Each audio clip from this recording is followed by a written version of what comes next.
search and rescue, intel, surveillance, and supporting reconnaissance, which I'm guessing means spying. That's what they say our war is now.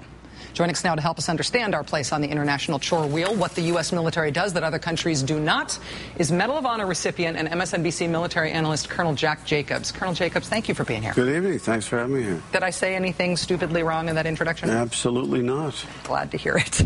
On that list of things that the U.S. is doing, what does electronic attack mean? Well, it can mean two things. It may mean more, but a minimum of two things. The first is the ability to jam communications that take place between units or among units of Gaddafi's army. That makes it very difficult for them to control their armies, to coordinate their attacks in their attempt to thwart the rebels. And the second thing is the ability to jam electronic transmissions that occur when Gaddafi's army ground forces try to fire at Allied planes.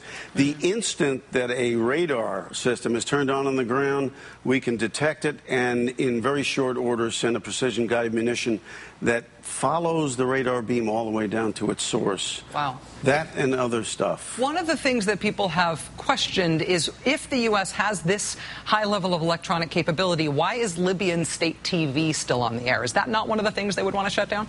You would think so, but I think we're letting it carry on. I mean, we know where it's coming from, but we, I think, have decided not to do anything about it. I don't know why, but I think we've decided not to do anything about it. What about what the Secretary described as surveillance and reconnaissance support? Am I right to think that reconnaissance is spying, so this is essentially about our spying technology? Yeah, well, I mean, when people think of spying, they always think of guys in long overcoats skulking around behind the corner. Yeah. But we've got such a capability to look at absolutely everything from an enormous altitude, given all of our aircraft and all of our satellites, to incredible resolution down to, I mean, almost like a high-definition photograph, that we can look at everything. And we can process this information and share it with other people. So, yeah, it's spying. It's spying down to the lowest possible level. Last night's big news was about CIA personnel on the ground in Libya. The administration's still saying we're not talking about ground troops in Libya. But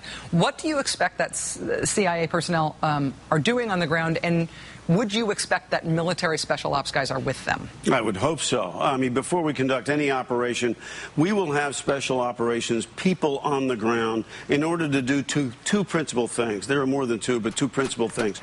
The first is to ensure that when we send precision-guided munitions, particularly to fixed installations like ammunition dumps and all the rest, that our targets are precise, and that if we can't get a good fix on those targets, then in fact we get a fix on them from the ground, that we can in fact paint targets on the ground with people on the ground, special operations people on. And second, especially in this situation, talking about rebels. What kind of rebels? Who are they? We don't know.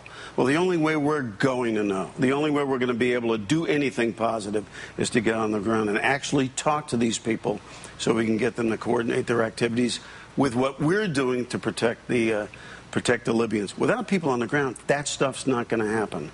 The interesting thing is what happens after Gaddafi's army is made to retreat back to some area that we're satisfied with. Well, we're going to have people on the ground for that, too.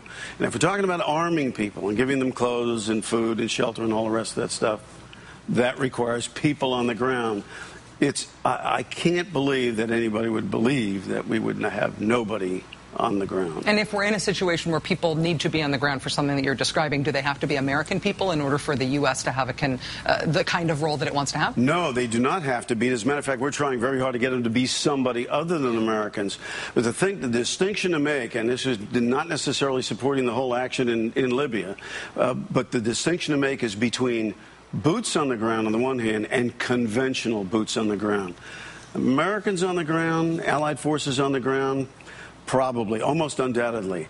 Conventional troops on the ground, only under one circumstance I can say, and maybe the president, when he signed the special order, that was included in it. In a circumstance in which the Libyans get really close to Benghazi and they threaten Americans and other allies who are trying to assist Libyans and who are getting ready, the Americans and others who are getting ready to evacuate, to send conventional troops on the ground to protect them in their evacuation.